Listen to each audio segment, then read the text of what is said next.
Y volvemos a Perú, donde Carmen Alvarado nos había prometido, atención, porque va a hablar en exclusiva la abogada de Keiko Fujimori en un momento muy importante, así que lo prometido es deuda. Carmen, vamos con vos. Así es, Darío, reconectamos nuevamente y ya te lo había dicho, ya lo tengo conmigo, es la doctora Juliana Loza. Ella es la abogada de Keiko Fujimori. Tenemos que hablar del caso Cócteles, un caso que de pronto está generando muchos cuestionamientos, pero me gustaría darle la palabra a la abogada y empezar con algo más genérico, porque tenemos un auditorio disperso para toda América Latina. ¿Qué es el caso Cócteles? Se habla sustancialmente de recibir dinero desde Brasil, desde Odebrecht, para la campaña del 2011 al 2016. Según la tesis fiscal, es que este dinero es ilícito. ¿Qué puede decir al respecto? Sí, en efecto, muy buenos días a todos. En el caso Cócteles, lo que es materia de proceso son el supuesto lavado de activos en las campañas presidenciales en las cuales participó la señora Fujimori del año 2011 y 2016. Una de las tesis que está estableciendo es que supuestamente se habría recibido aportes ilícitos de la empresa Odebrecht y aportes de empresarios nacionales para la campaña de 2016. Lo cierto es que llevamos casi 10 años en este proceso y ha sufrido, diría yo, lo que de un inicio hemos advertido. Estamos ante la presencia, en verdad, de un caso que nunca debió haber iniciado porque la Fiscalía no solamente carece de sustento jurídico, sino que no tiene pruebas. Estamos hablando de un proceso que hemos empezado el juicio oral y ya empezó a debilitarse por las propias deficiencias de la Fiscalía. Claro, pero una de las preguntas que seguramente será el auditorio es ¿Keiko Fujimori recibió dinero o no? Porque una cosa es lícito y otra cosa es ilícito. ¿Pero recibió dinero Keiko Fujimori para su campaña electoral? De la empresa Odebrecht, a quienes directamente se imputaron la supuesta recepción de este aporte era el entonces secretario general del partido y el entonces jefe de campaña, y ambos han negado esta posibilidad y de hecho nosotros aceptamos la tesis de estas personas que han negado rotundamente que se hubiera recibido algún aporte de Odebrecht. Ahora, para tenerlo en cuenta y dar el panorama claro, teníamos los delitos: obstrucción a la justicia, crimen organizado, lavado de activos. ¿Me olvido de uno más o son los tres? Falsa declaración de procedimiento administrativo y falsedad genérica. Correcto. Ha habido una resolución, Darío, del Tribunal Constitucional que fue interpuesto precisamente por Arsenio Oré, un abogado, que es importante eso. Y el Tribunal Constitucional le ha dado, bueno, el beneplácito, podríamos decirle, le ha dicho que sí al señor Oré, y esto también ha sido beneficiado para Keiko Fujimori y los demás imputados, porque el Tribunal Constitucional ha generado un precedente, pero en el caso de obstrucción a la justicia, nada más. Así es, una de las cosas que nosotros reclamamos siempre era que el fiscal José Domingo Pérez había empezado una investigación con un marcado sesgo, es decir, siempre ir en contra de respetar los derechos de la señora Fujimori. En el caso especial de obstrucción de la justicia, él consideró que supuestamente se estaba obstruyendo su propia investigación. Entonces, él mismo empezó una investigación donde él solo se consideraba supuestamente perjudicado. Esto ha llegado al Tribunal Constitucional, que es la máxima instancia en la justicia constitucional peruana, y el tribunal ha dicho, pues en efecto, este señor fiscal, si se consideraba supuestamente afectado por estos actos que está diciendo que hay obstrucción, lo mínimo que debió haber hecho es enviar esta investigación a otra fiscalía para que otra fiscalía decida si es que continúa o no por actos de obstrucción a la justicia. Eso lo reclamamos en el año 2019, pero él lamentablemente no nos hizo caso y se mantuvo con su pretensión, llevó adelante, y hoy en día, ¿qué es lo que ha pasado la semana anterior? Bueno, el Tribunal Constitucional corrigió este agravio y entonces todo lo relacionado a obstrucción de la justicia salió del juicio oral. Ya no hay la imputación por obstrucción a la justicia. Ahora, ¿qué va a pasar en cuanto a la estrategia? Tengo entendido que van a optar otro tipo de medidas con el delito de crimen organizado también. Exacto. También vamos a solicitar que en este caso, en tanto la tesis de la Fiscalía es que hubiera una organización criminal, entre otros, para la comisión de obstrucción, si no está este delito, entonces esa parte también debe ser retirada y es lo que vamos a solicitar. Vamos a aterrizar esto a lo más humano. ¿Qué dice su patrocinada? ¿Qué dice Keiko Fujimori ante todo lo que se está viviendo y entendiendo también y poniendo muchísima atención a los alegatos del fiscal, que más que un alegato del Ministerio Público con elementos probatorios parecía un discurso político? Y fue un discurso político. El fiscal empezó sus alegatos de apertura en el juicio oral, que es la exposición de su acusación, y lo que escuchamos todos durante 12 horas que duró su alegato de apertura fue un discurso político en el cual le dedicó mucho tiempo incluso al expresidente Alberto Fujimori, que no está procesado en este caso y no tiene relación alguna con este caso. Entonces siempre lo menciona a cada momento y nosotros no encontramos un sustento ahí. Lo que sí hemos dicho nosotros es, y le hemos exhortado al tribunal, es que se tiene que respetar aquí, digamos, lo que estamos discutiendo. ¿Qué estamos discutiendo? Si hay un delito o no de lavado de activos. Si la Fiscalía, casi 10 años y no nos trae siquiera un sustento válido sobre esto. Nuestra tesis de defensa es simple. Acá no hay delito alguno y esperamos que esto se archive definitivamente para todos los delitos. Bien, doctora, pero hay que ir por orden cronológico. Se ha dicho 10 años, ¿no? Porque ha habido devoluciones, hasta 20 devoluciones. Estamos diciendo de quién está haciendo mal el trabajo, el Poder Judicial, el Ministerio Público, porque ¿a qué se debe tantas devoluciones y por qué recién estamos en un juicio oral? Y la proyección de este juicio, ¿para cuánto tiempo va a durar?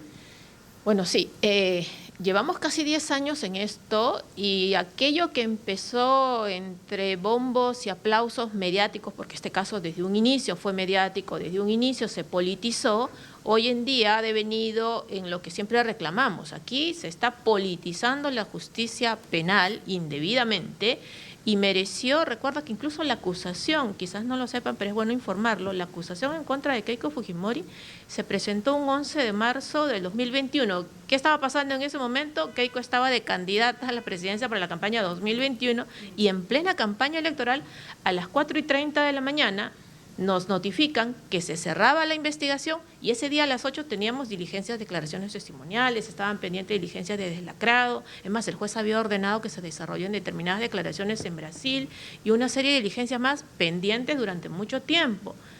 ¿Qué pasó a las horas después de las 4:30 de la mañana? Que nos enteramos por las redes sociales que el fiscal iba a presentar su acusación y nosotros decíamos, pero ¿en qué momento? Si la ley dice que entre el cierre de la investigación y el pronunciamiento fiscal tienen que pasar 15 días para que las defensas puedan sustentar. Nada de eso pasó. A las 8:10 de la mañana ya estaba con toda la prensa presentando la acusación.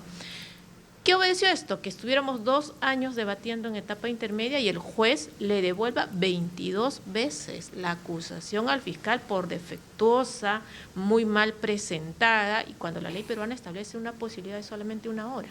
Solamente 1 hora. Bien, doctora, Darío también tiene algunas preguntas en el estudio. Darío, por favor, adelante. Gracias, Carmen. ¿Cómo le va, doctora? Un gusto saludarla. Lo primero que quisiera consultarle es, usted dice, bueno, aquí se politizó la causa, había una clara direccionalidad política, menciona la coincidencia con la acusación y la campaña electoral. ¿Quién politiza? ¿Quién mueve políticamente esta causa y con qué fines? Gracias, Darío, por la pregunta.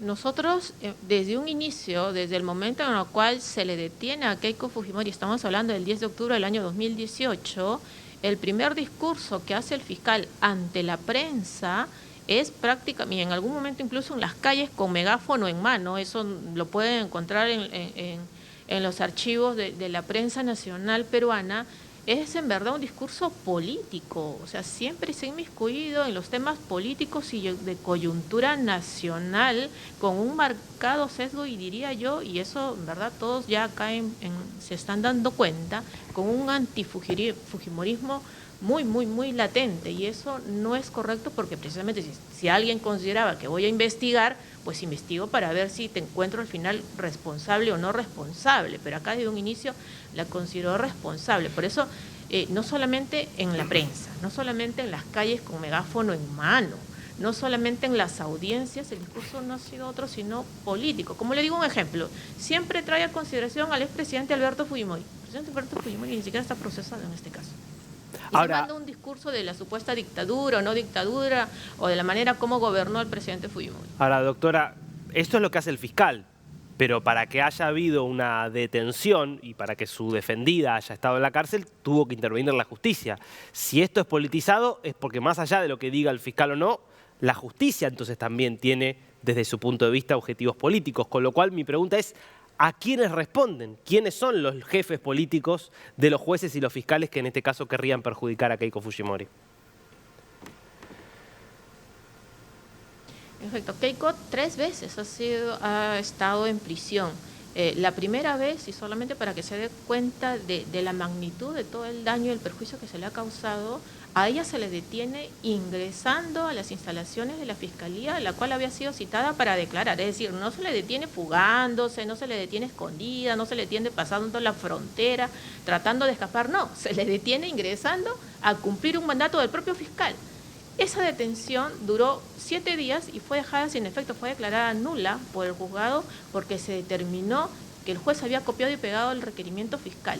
Después se le envía a prisión 36 meses y llega a estar en prisión en total, entre una segunda y tercera prisión, casi 400 días. Ambos pronunciamientos también fueron declarados nulos. Recientemente hemos tomado conocimiento a través de los medios de comunicación de las declaraciones de un testigo que en su momento ha sido asesor de la ex fiscal de la Nación. Y esto es algo muy importante, por lo que él ha dado cuenta, no es otra cosa sino aquello que justamente estamos conversando. Esto es, ha dado cuenta de una supuesta injerencia y direccionamiento de personas totalmente extrañas a la Fiscalía y que le decían al fiscal qué tenía que investigar, a quién tenía que investigar, qué tenía que preguntar y qué no tenía que preguntar. Y estamos hablando de una ONG que nada tiene que hacer en una investigación penal con un marcado criterio anti-fujimorista y un marcado criterio anti-Keiko Fujimori. Es decir, una persona externa que ha estado dirigiendo una investigación en contra de Keiko que la llevó 3 veces a prisión. Es gravísimo. Ahora, perdón, doctora. Darío, permíteme solamente una acotación, ya con la proyección en el futuro. Sí. Solamente voy a agregar algo y me gustaría saber eso para poder continuar, Darío, porque este juicio, ¿cuánto tiempo va a durar? ¿Y sabe por qué se lo pregunto? Porque hay campañas electorales. Ella es la lideresa de un partido político y de pronto entre la incertidumbre si su papá o no va a postular, porque ya es una cuestión que ya le hemos preguntado incluso al abogado de Alberto Fujimori y dicen que lo están pensando, ¿no? Y de pronto, por otro lado, dicen que sí, pero bueno, estamos en un limbo de incertidumbre. Pero yo le pregunto directamente a su patrocinada. Esto va a durar años y eso también va a afectar, podría afectar en todo caso su candidatura. Pero ¿qué le dice su patrocinada? Me gustaría saber qué le dice al respecto y cómo también va a afrontar y encarar todo ello. Bueno, este juicio va a durar muchos años. Estamos hablando de casi 2.000 testigos. 2.000 testigos. 2.000 testigos, más de 5.000 documentos, 24 peritos, 8 debates periciales. Esto es descomunal, porque es prueba no solo presentada por la Fiscalía, sino también por cada una de las defensas. Así que sí es muy probable que estemos pasando el año 2026, donde vamos a estar en plena campaña electoral. 2026 nos toca la campaña electoral. Como una muestra más de cómo están politizando y quieren perjudicar la campaña electoral, están pidiendo la disolución de Fuerza Popular. Del partido político, el fiscal lo que pretende es la disolución de Fuerza Popular. No lo digo yo, lo dice en su propio requerimiento ante los jueces. Eso es lo que le está persiguiendo al final. Pero permítame, por favor, porque voy en la misma línea también de Darío, porque sin lugar a dudas, si estamos hablando de tantos testigos, de tantos elementos probatorios, pues me imagino que el Ministerio Público tendrá algo muy sólido para presentar y que el juzgado también le haya tenido la oportunidad de abrir el juicio oral, luego de tantos años de idas y venidas. Me imagino yo, porque si no, ¿de qué estaríamos hablando?